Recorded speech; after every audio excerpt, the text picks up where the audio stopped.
მოსახლეობის აღწარმოება. კაცობრიობის მთელი ისტორიის მანძილზე ადგილი ჰქონდა სხვადასხვა ქვეყნის მოსახლეობის რიცხოვნობის ცვლილებას, რასაც ერთის მხრივ განაპირობებდა მოსახლეობის ბუნებრივი მოძრაობა, ხოლო მეორეს მხრივ მექანიკური მოძრაობა, ანუ მიგრაცია. აღნიშნულ გაკვეთილში განვიხილავთ მოსახლეობის ბუნებრივ მოძრაობას, იგივე აღწარმოებას, სხვა სიტყვებით რომ ვთქვათ, კვლავწარმოებას.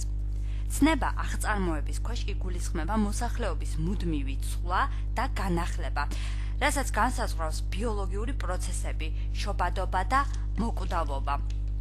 მოსახლეობის ბუნებრივი მოძრაობის, ანუ აღწარმოების შემადგენელი ელემენტებია ადამიანის დაბადება და გარდაცვალება. ამ მოვლენათა რაოდენობრივი მაჩვენებლებია შობადობისა და სიკვდილიანობის კოეფიციენტები. შობადობის კოეფიციენტი. რა არის შობადობის კოეფიციენტი? შობადობის კოეფიციენტი ეს არის ქვეყანაში ერთი წლის მანძილზე დაბადებულთა რიცხვი ყოველ 1000 მცხოვრებზე. იგი გამოისახება პრომილებში. შობადობის კოეფიციენტზე გავლენას ახდენს ქვეყნის სქესობრივ ასაკობრივი სტრუქტურა. შესაბამისად ეს მაჩვენებელი სხვადასხვა ქვეყნებში განსხვავებულია. ითვლება, რომ შობადობის კოეფიციენტი მაღალია, მაშინ თუ იგი შეადგენს 30 პრომილეს.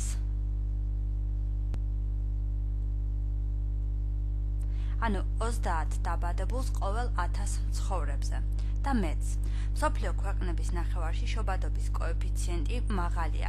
ეს ის ქვეყნებია, რომლებიც ძირითადად დამოკიდებული არიან სოფლის მეურნეობაზე და მოსახლეობაში დიდი წილი უკავიათ მდედრობითი სქესის ახალგაზრდებს. ასეთია აფრიკის, ასეთია სამხრეთ აზიის და ლათინური ამერიკის ქვეყნები.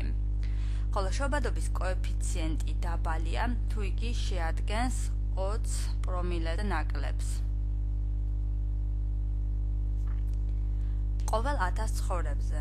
მსგავსი კოეფიციენტი დამახასიათებელია განვითარებული და ურბანული ქვეყნებისთვის. შობადობის კოეფიციენტი დაბალია ევროპის ქვეყნებში, ანგლო-ამერიკულ ქვეყნებში, იაპონიაში, ავსტრალიაში, ახალ ზელანდიაში და პოსტსაბჭოთა ქვეყნებში. აღნიშნულ რუკაზე გამოსახულია ქვეყნების შობადობის კოეფიციენტის მიხედვით. ღია ფერით გამოსახულია ის ქვეყნები, სადაც შობადობის კოეფიციენტი დაბალია, ხოლო რაც უფრო მუქდება ფერი, ეს იმას ნიშნავს, რომ შობადობის კოეფიციენტი მატულობს. მუქი ყავისფერი ფერით კი გამოსახული არის ყველაზე მაღალი შობადობის კოეფიციენტის მქონე ქვეყნები. როგორ გამოვთვალოთ შობადობის კოეფიციენტი? თქვათ, ქვეყნის მოსახლეობა შეადგენს 2 მილიონს.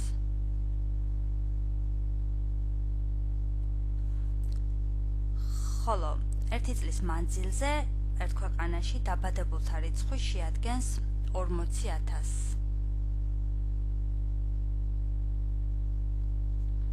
შობადობის კოეფიციენტის გამოსათვლელად ერთი წლის განმავლობაში დაბადებულთა რიცხვი, ანუ 40,000, უნდა გავყოთ მოსახლეობის რაოდენობაზე და გავამრავლოთ 1000-ზე.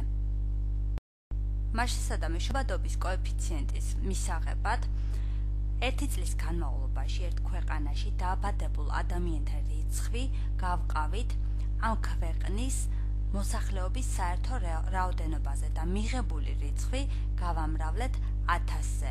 მივიღეთ, რომ შობადობის კოეფიციენტი შეადგენს 20 პრომილეს, ანუ ყოველ 1000 კაცზე დაბადებულთა რიცხვი შეადგენს 20 კაცს. ამავე კოეფიციენტის გამოთვლა შეგიძლიათ შედარებით მარტივი წესით, კერძოდ პროპორციის წესის გამოყენებით, თუ კი გვეცოდინება კონკრეტულ წელიწადში კონკრეტულ ქვეყანაში დაბადებულ ადამიანთა რიცხვი და ამავე ქვეყნის მოსახლეობის საერთო რაოდენობა, გავიგებთ თუ რამდენია შობადობის კოეფიციენტი.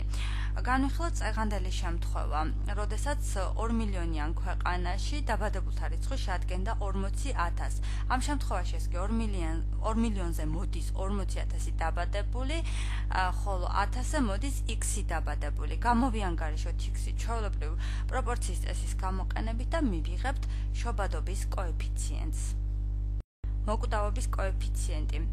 მოკვდავობის კოეფიციენტი არის ქვეყანაში ერთი წლის მანძილზე გარდაცვლილთა რიცხვი ყოველ 1000 მცხოვრებზე. მოკვდავობის კოეფიციენტი მაღალია, თუ კი იგი აღემატება 20 გარდაცვლის ყოველ 1000 ცხოვრებზე. ეს მაჩვენებელი ჩვეულებრივ განვითარებადი ქვეყნებისთვის არის დამახასიათებელი. მაგალითად, აფრიკის ქვეყნებისათვის. მოკვდავობის კოეფიციენტი დაბალია, თუ იგი შეადგენს 10 გარდაცვლილზე ნაკლებს ყოველ 1000 ცხოვრებზე. ასეთი მაჩვენებელი კი დამახასიათებელია განვითარებული ქვეყნებისთვის. ეს რუკა კარგი ილუსტრირებას უკეთებს ზემოთ ნათქვამს, მუქი ფერი გვიჩვენებს იმ ქვეყნებს, სადაც მოკვდავობის კოეფიციენტი არის მაღალი, ხოლო ღია ფერით გამოსახულია ქვეყნები, სადაც მოკვდავობის კოეფიციენტი არის დაბალი. როგორ გამოვიანგარიშოთ მოკვდავობის კოეფიციენტი? მოკვდავობის კოეფიციენტის მაჩვენებელზე გავლენას ახდენს სხვადასხვა ფაქტორები, როგორიცაა ბუნებრივი ბიოლოგიური ფაქტორები და საზოგადოებრივი სოციალური ფაქტორები. სიკვდილიანობის კოეფიციენტიც პრომილებში გამოისახება, ისევე როგორც შობადობის კოეფიციენტის შემთხვევაში იყო. განვიხილოთ კონკრეტული მაგალითი. დაუშვათ ქვეყნის მოსახლეობა შეადგენს 4 მილიონს. ავიღოთ პირობითი რიცხვები. ხოლო 1 წლის განმავლობაში გარდაცვლითა რიცხვი შეადგენს 50,000. ზუსტად იგივე წესით ვითვლით, როგორც შობადობის კოეფიციენტს ვითვლით, ანუ გარდაცვლითა რიცხვს გავყავთ მოსახლეობის საერთო რაოდენობაზე. და ამგვარად მივიღებთ მოკვდავობის კოეფიციენტს, ანუ ამ შემთხვევაში მივიღებთ რიცხვს, რომლის შემდგომ გამრავლებით 1000 ცხოვრებზე მივიღებთ უკვე მოკვდავობის კოეფიციენტს.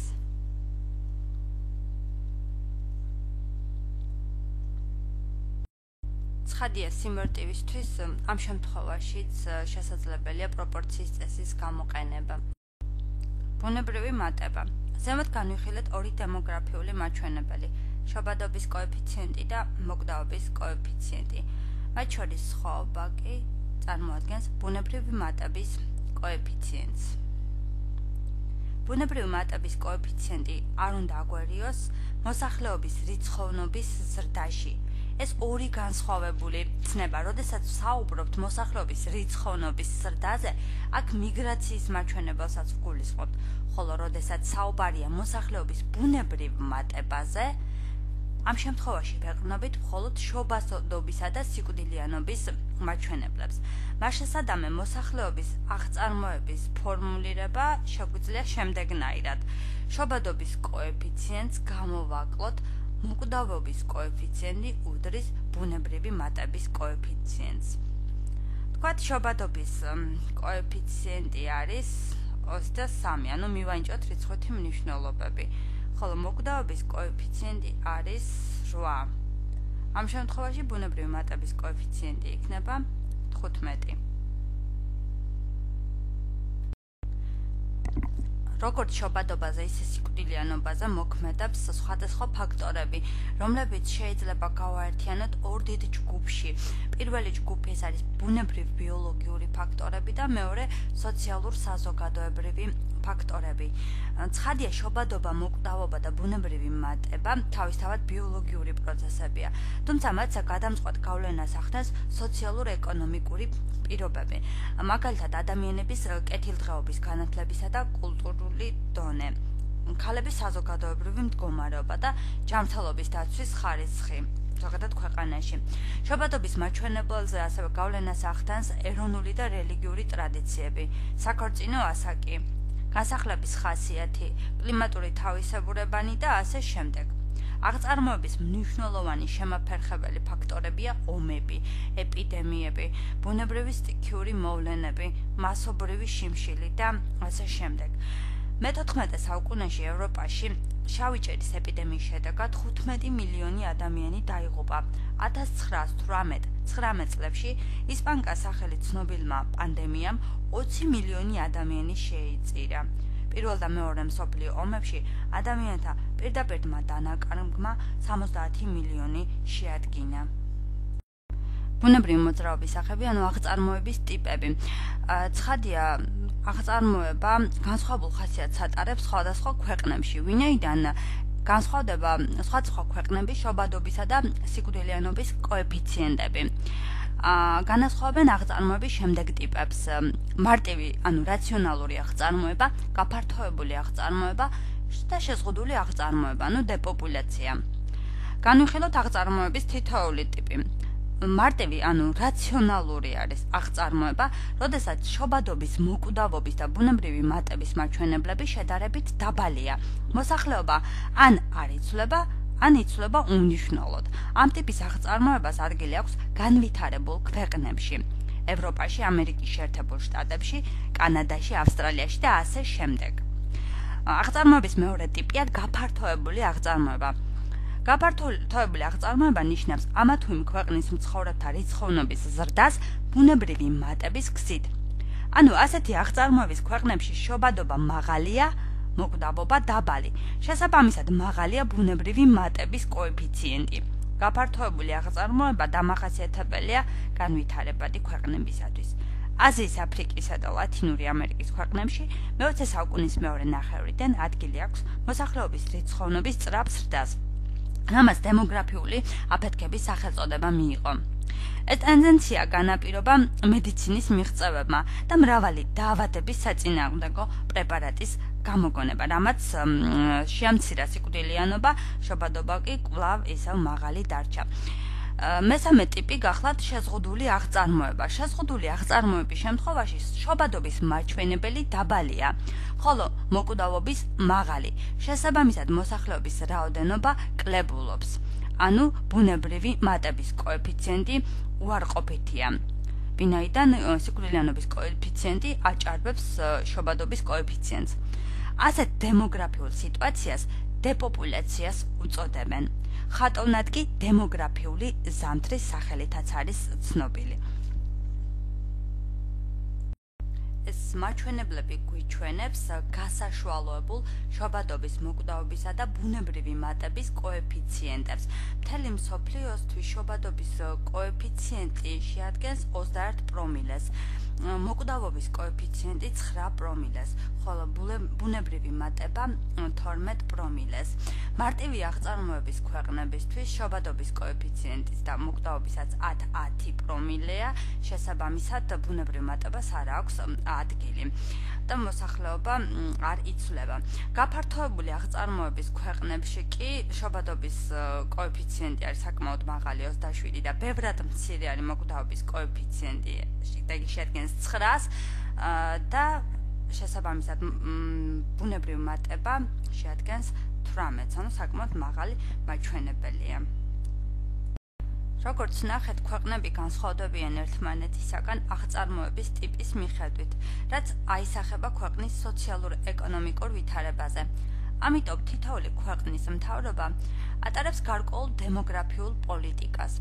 გაფართოებული აღწარმოების ქვეყნებში დემოგრაფიული პოლიტიკა მიმართულია შობადობის შემცირებისაკენ, ხოლო მარტივი აღწარმოების ქვეყნებში პირიქით. დემოგრაფიული პოლიტიკა არის ადმინისტრაციული, ეკონომიკური, პროპაგანდისტული და სხვა ღონისძიებათა სისტემა, რომლის მეშვეობითაც სახელმწიფო ზემოქმედებს მოსახლეობის ბუნებრივ მოძრაობაზე და ცვლის მას სასურველი მიმართულებით, ანუ არეგულირებს შობადობას. შობადობის რეგულირების კარგი მაგალითია ჩინეთი, სადაც ერთი შვილის პოლიტიკა მოქმედებს, ანუ ერთი ოჯახი, ერთი შვილი, რამაც გამოიღო შედეგი და შობადობის კოეფიციენტი შემცირდა ამ ქვეყანაში. თუ შევადარებ წლებს, მაგალითად 1970 წელს ჩინეთში შობადობის კოეფიციენტი შეადგენდა 33 დაბადებულს ყოველ 1000 კაცზე, ხოლო 1986 წლისთვის ეს მაჩვენებელი ჩამოვარდა 18 დაბადებულამდე ყოველ 1000 კაცზე, ანუ 33-დან 18-მდე. იმ ქვეყნებში კი, სადაც ბუნებრივი მატება უმნიშვნელოა, ან ადგილი აქვს დეპოპულაციას, დემოგრაფიულ პოლიტიკას ზემოთქმული საწინააღმდეგო მიმართულება აქვს. ამგვარ ქვეყნებში ადგილი აქვს შობადობის სტიმულირების პოლიტიკას, ანუ ოჯახების წახალისება ხდება მრავალშვილიანობისკენ.